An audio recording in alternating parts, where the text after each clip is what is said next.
The maid cleaned the billionaire's garage after the funeral. What she found inside the safe changed his life. The metallic click echoed too loudly in the silent garage, and for a split second, the maid's breath caught in her throat. The safe door, hidden behind stacked crates and a torn tarp, had just shifted. She hadn't meant to open it. She hadn't even known it was there. But now, as the heavy steel swung inward with a slow, ominous groan, a cold realization crept up her spine. Whatever lay inside had been deliberately concealed, and someone had gone to great lengths to keep it buried. The smell of oil and dust hung thick in the air, and the faint hum of the overhead lights felt like a warning. Somewhere in the house, the billionaire was still grieving his wife. And in this garage, a truth waited that could shatter everything he believed about his life. Her hands trembled as she stepped closer, heart pounding so hard it drowned out the rain tapping against the roof. The funeral had ended only hours earlier. Guests had left with solemn nods and whispered condolences, leaving behind a mansion full of silence and a widower drowning in memories. She was supposed to be cleaning, just another task, just another day of invisible work. But the safe glinted under the fluorescent lights, its contents catching her eye like a trap. Bundles of documents, sealed envelopes stamped with dates from years ago, and a small velvet box sat on top of neatly stacked gold bars. And right then, before she even touched a single paper, she knew this discovery was dangerous. Not because of the wealth inside, but because of what it meant. She hesitated, thinking of the man upstairs. He had stood by his wife's casket like a statue carved from grief, his eyes hollow, his shoulders heavy with regret. The world knew him as a ruthless billionaire, a man who bent markets and crushed rivals without blinking. But she had seen the cracks, the way his hand shook when he signed condolence letters, the way he avoided certain rooms in the house, the way he never once stepped foot in this garage since the funeral. It was as if he feared something here, or remembered something he couldn't face. The maid swallowed hard and reached into the safe. Her fingers brushed against a leather-bound folder. The name on the tab stopped her cold.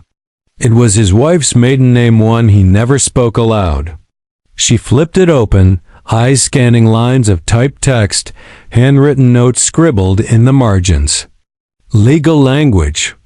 Bank transfers. Dates that didn't match the story everyone believed.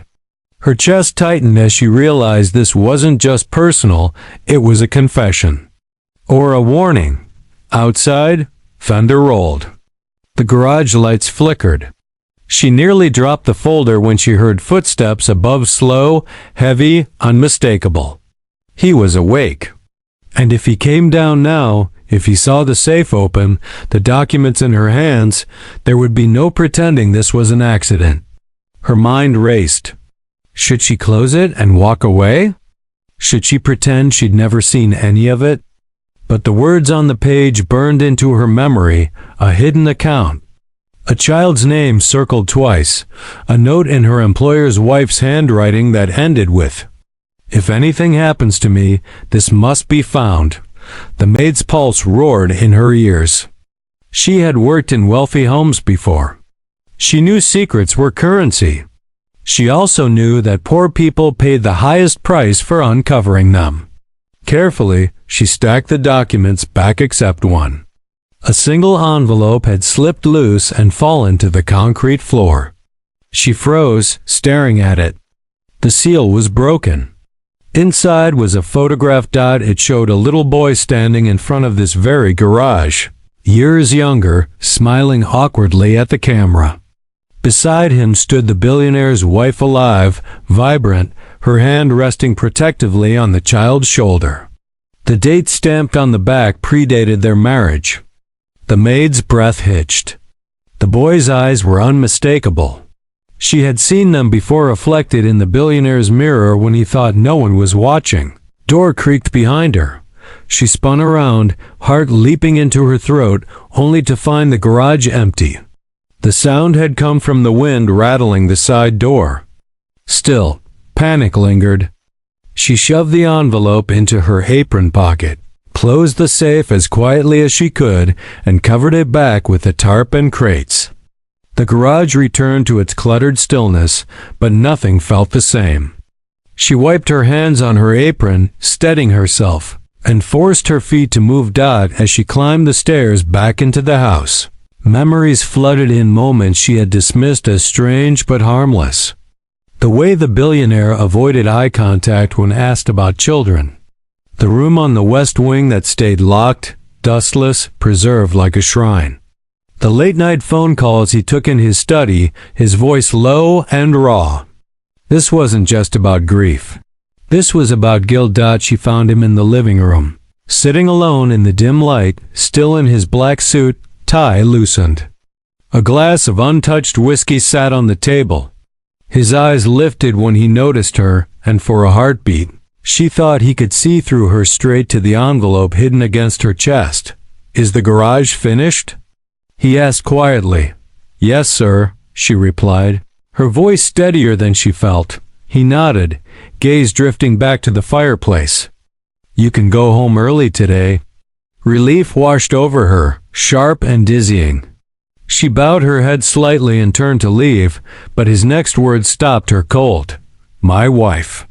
"She used to say the truth has a way of finding daylight," he murmured, almost to himself. "Even in the darkest places." The maid's fingers curled around the envelope. He knew, or suspected, or feared. That night, she didn't sleep. The photograph lay on her small kitchen table, illuminated by a single bulb. She stared at the boy's face until her eyes burned.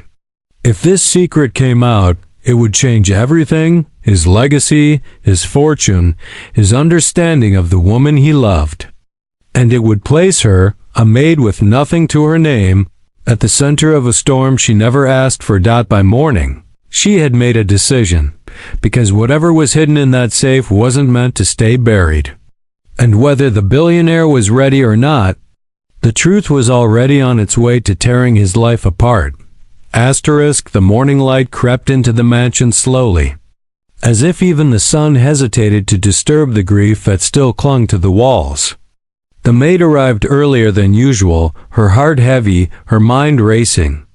The envelope felt heavier in her bag than it had the night before, as though the truth inside it had gained weight with every hour she'd spent thinking about it. She told herself she would return it to the safe, pretend none of this had ever happened. But deep down, she knew that was a lie. Once seen, the truth could never be unseen. The billionaire, Mr. Caldwell, was already awake. He sat at the long dining table, untouched breakfast spread before him, staring at a single point on the polished wood as if it held answers. His eyes were bloodshot, his posture rigid, like a man bracing himself against an invisible blow. When he looked up and saw her, something unreadable flickered across his face: recognition, perhaps, or suspicion. "Good morning," he said, his voice hoarse. "Good morning, sir," she replied, lowering her gaze. For a moment, neither spoke. The silence stretched, thick and uncomfortable. Finally, he pushed his chair back and stood. "I want the garage reorganized today," he said. "Everything, top to bottom." Her breath caught. "Yes, sir," she managed. As he walked away, her legs nearly gave out. The garage. He wanted her back there. Was this coincidence? Or had he sensed something? She reminded herself that powerful men were often unpredictable in grief, grasping for control wherever they could find it. Still, unease settled deep in her bones. Back in the garage, she worked methodically, though her thoughts were anything but orderly. Every creak of wood, every scrape of metal made her flinch. The safe remained hidden, exactly as she'd left it. She didn't open it again, but she didn't need to. Its contents replayed vividly in her mind: the gold, the documents, the photograph. Especially the photograph. As hours passed, fragments of memory began aligning in her mind like pieces of a long-ignored puzzle. She remembered the West Wing room now, the one she'd dusted but never entered fully. toys tucked neatly into boxes, children's books arranged carefully on shelves, a bed that had never been slept in but always freshly made. At the time, she'd assumed it was some forgotten plan, a room prepared for a child who never came. Now she knew better. Near noon, a car pulled into the driveway. The maid watched from the garage doorway as a black sedan stopped and a sharply dressed man stepped out, briefcase in hand. A lawyer, she guessed. Or a banker. He carried himself with the quiet confidence of someone accustomed to handling other people's secrets. They disappeared into the study. An hour later, raised voices echoed faintly through the house. Not shouting, Mr. Caldwell didn't shout, but tension thick enough to feel through the walls. The maid's hand shook as she wiped down a shelf. She wondered if the documents she'd seen were being discussed right now, or if the truth was still locked away, waiting for the wrong or right person to force it open. That evening, as she prepared to leave, Mr. Caldwell stopped her in the hallway. "You've been with us a long time," he said. "Yes, sir. Almost 7 years." He nodded slowly. "My wife trusted you." The words landed like a weight on her chest. "I tried to honor that," she said quietly. His eyes searched her face. For a moment, she thought he might ask directly. Might say the words that would shatter the fragile balance she was clinging to. But he only sighed. "You may go," he said. "Thank you." At home that night, the maid finally opened the envelope fully. Beneath the photograph was a handwritten letter. The ink had faded slightly, but the words were clear. "If you are reading this, then I am gone, and the truth can no longer hurt me, but it will hurt him. Please forgive me for what I did, and for what I kept hidden. The boy deserves to be known. He deserves his father. I was afraid. Afraid of losing everything. Afraid of what he would think of me. But I was more afraid of losing my son." Her hands trembled as tears blurred the page. There was an address at the bottom. A modest one. Nothing like the life this mansion represented. The next days passed in a blur. Mr. Caldwell became more withdrawn, if that was even possible. He canceled meetings, ignored calls, and spent long hours alone. Meanwhile, the maid found herself drawn again and again to the address in the letter. She passed it on her way home one evening, telling herself it was coincidence. A small house. A bike in the yard. Curtains fluttering in the window. A boy stepped outside. Her heart nearly stopped. It was him. Older than in the photograph, but unmistakable. The same eyes. The same hesitant smile as he spoke to an older woman who could only be his grandmother. He laughed, and the sound felt like an echo from another life, one Mr. Caldwell had never known he'd lost. That night, the maid made her choice. She couldn't confront the billionaire directly, not yet. But she couldn't stay silent either.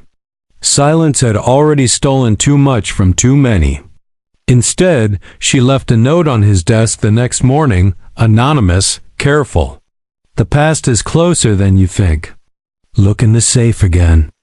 Read everything. There is a child who has been waiting." She quit that same day. Mr. Caldwell found the note within hours. His hand shook as he reread it, dread pooling in his stomach. He went to the garage for the first time since the funeral, pushed aside crates, tore back the tarp, and opened the safe. When he saw the photograph, the room seemed to tilt. Memories surged, arguments he'd never understood, tears his wife had hidden, questions she'd deflected with practiced ease. The letter broke him. He sank to the concrete floor, grief and rage and regret crashing over him in waves. A son. All this time, he had mourned the family he never had, unaware it had existed just beyond his reach. By nightfall, he was driving. Address in hand. Heart pounding like it might tear free from his chest. He told himself he was prepared for rejection. For anger. For being too late. What he wasn't prepared for was the look on the boy's face when he opened the door, confusion giving way to recognition, as if some instinct deeper than memory understood the truth before words could. And in that moment, everything Mr. Caldwell thought he knew about his life, his wife, and himself began to unravel completely. The moment stretched endlessly. Suspended between breath and heartbeat, Mr. Caldwell stood frozen on the porch. The address clutched in his trembling hand, now useless. Confirmation already staring back at him from the boy's face. The child looked no older than 9, his hair tousled, his shirt smeared with what looked like chocolate or dirt. Innocent, unaware. Alive in a way that made the billionaire's chest ache. "Yes?" the boy asked, cautious but polite. Mr. Caldwell opened his mouth, but no words came. He had negotiated billion-dollar deals, faced down hostile takeovers, buried his wife under the unrelenting gaze of the world, and yet this small voice undid him completely. An older woman appeared behind the boy, her posture stiffening the instant she saw him. Her eyes narrowed, scanning his expensive coat, the car parked outside, the expression on his face that she recognized all too well. "Daniel," she said sharply, placing a hand on the boy's shoulder. "Go inside." The boy hesitated. "But inside now." Reluctantly, Daniel obeyed, casting one last curious glance back at the stranger before disappearing into the house. The door remained open, but the woman stepped forward, blocking the entrance as though guarding something fragile. "I wondered when this day would come," she said quietly. Mr. Caldwell swallowed hard. "You know who I am?" She gave a bitter smile. "Of course I do. I knew the moment she told me she was pregnant. And I knew she'd never tell you herself." The weight of the words hit him like a blow. "Why?" he asked. "Why didn't she tell me?" The woman's eyes glistened, but her voice stayed steady. "Because she was afraid. Afraid of your world. Afraid of the consequences. Afraid you'd take him away, or worse, pretend he didn't exist." "I would never." He stopped himself. The truth was, he didn't know what he would have done back then. He'd been ruthless, ambitious, obsessed with control. "I deserve the chance," he said instead. "So did she," the woman replied. "And so does he." Silence fell between them, heavy with years of regret. Finally, she stepped aside. "You'd better come in," she said. "You can't stand out there forever." Inside, the house was modest but warm. Family photos lined the walls, birthdays, school events, quiet moments captured without wealth or pretense. Mr. Caldwell felt like an intruder in a life that should have been his. Daniel peeked around the corner, curiosity overpowering caution. "Grandma," he whispered, "who is he?"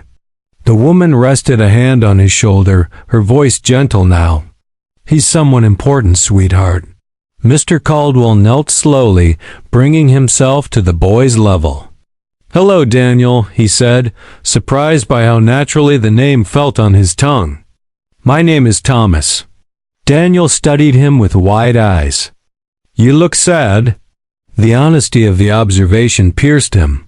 "I am," he admitted, "but I'm also very glad to meet you." Over the next hour, pieces of the past unfolded, carefully, painfully. Mr. Caldwell learned how his wife had visited in secret, how she'd watched from afar at school events she could never attend openly, how she'd send money discreetly, insisting it remain anonymous. She had loved her son fiercely, but from a distance she believed was safer for everyone. "I hated her for it sometimes," the grandmother confessed. "But I understood. She was trapped between two lives." By the time Mr. Caldwell left, night had fallen. He hadn't asked for anything. Not custody. Not forgiveness. Only permission to return. To know his son. The grandmother had agreed reluctantly, cautiously. Driving back to the mansion, the world felt altered, like reality itself had shifted. The house greeted him with cold silence, but for the first time since the funeral. He didn't feel entirely alone. Days turned into weeks. Mr. Caldwell returned to the small house regularly, learning how to be present without overwhelming. He listened more than he spoke. He attended a school play anonymously, sitting in the back row, tears streaming down his face as Daniel scanned the audience. Unaware his father was watching. At the mansion, staff noticed changes. Meetings resumed. Decisions were made with less sharpness, more thought. He began restoring the West Wing room not as a monument to loss, but as a promise, and the maid, though no longer employed there, watched from afar. She followed the news, recognizing subtle shifts only someone close to the household would notice. A canceled gala. A donation to a local school. A headline about a reclusive billionaire declining another acquisition. She knew, without being told, that the truth had done what wealth never could. One afternoon, she received a letter. No return address. No signature. Just a few lines, written in a familiar, restrained hand. You gave me back a part of my life I didn't know was missing. I don't know if I can ever repay that, but I will try to be worthy of it. She folded the letter carefully, tears slipping down her cheeks. She had acted out of conscience, not expectation. Still, the acknowledgement mattered. Months later, Daniel visited the mansion for the first time. He walked through the grand halls wide-eyed. But it was the small details that caught his attention: the library ladder, the garden pond, the room in the West Wing that now bore his name stitched quietly into a quilt. "This is mine?" he asked softly. "If you want it to be," Mr. Caldwell replied. Daniel smiled. And in that moment, something inside the billionaire finally settled. Yet not all truths bring peace so easily. One evening, as Mr. Caldwell sorted through his late wife's remaining papers, he found something new: a document tucked behind an old will. Another secret. Another safeguard. His blood ran cold as he read the heading: Contingency Agreement. The past, it seemed, was not finished with him yet, and somewhere, far from the mansion and the modest house alike, forces long set in motion were beginning to stir, threatening to test whether redemption, once found, could truly be protected. The safe had changed his life, but what it would unleash next might change everything. Asterisk. The document trembled in Mr. Caldwell's hands as the words burned themselves into his mind. Contingency Agreement. Even the title sounded cold, deliberate, exactly like his late wife when she planned for outcomes no one else dared to consider. He lowered himself into the leather chair, the same chair where he had signed deals worth more than entire cities, yet nothing had ever made his pulse race like this single page. The agreement was dated years ago, shortly after Daniel's birth. It outlined assets, trusts, guardianship clauses, and one final section that made his breath hitch. A sealed directive to be executed only if certain conditions were met. Conditions that were now dangerously close to being fulfilled. She planned everything. He whispered to the empty room. The realization hit him with devastating clarity. His wife had never truly left. She had been steering events from the shadows, protecting their son from a world she feared would consume him. And now that Mr. Caldwell had found Daniel, the final phase of her plan was awakening. The next morning, he called his attorneys. The best, the most discreet. By noon, they sat across from him, their expressions shifting from confidence to concern as they reviewed the document. "This is highly unusual," one finally said. "Your wife set up a secondary control structure. If her son's identity became known before a certain age, portions of your empire would be temporarily transferred to an independent board." "A board I don't control?" Mr. Caldwell asked quietly. "Yes." Silence swallowed the room. That night he didn't sleep. His mind replayed every decision, every public appearance with Daniel, every step closer to being a father and every risk that came with it. For the first time, love and power stood on opposite sides of the table. But fate did not wait for him to decide. Within days, rumors began to surface. A whisper here. A blurry photo there. A journalist noticed the resemblance. Another followed the trail of anonymous donations. The media, like bloodhounds, closed in. Who is the mysterious boy seen entering Caldwell's estate? Is the billionaire hiding an heir? The headlines exploded. Daniel felt it first at school, the stares, the murmurs, the sudden attention from teachers who had never known his name before. He came home confused, frightened. "They're saying things about you," he told his grandmother. "About me." That same evening, Mr. Caldwell arrived, face grim. "We need to talk," he said. They sat together, the three generations bound by love and secrecy, as he explained everything carefully, honestly, without lies. Daniel listened, unusually quiet for a child his age. "So, you're really my dad?" he asked at last. Mr. Caldwell nodded, his voice thick. "Yes, and I'm sorry I wasn't there sooner." Daniel thought for a long moment. Then he said something that broke every remaining wall around the billionaire's heart. "Can you be here now?" "Yes," Mr. Caldwell said instantly. "No matter what it costs."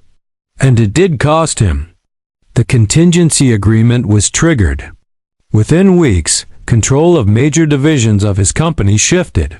Stock prices wavered. Rivals circled. The board questioned his judgment. Advisors urged him to distance himself from the boy to protect the empire. He refused. Instead, he did the unthinkable. At a press conference watched around the world, Mr. Caldwell stepped forward not as a billionaire, not as a mogul, but as a father.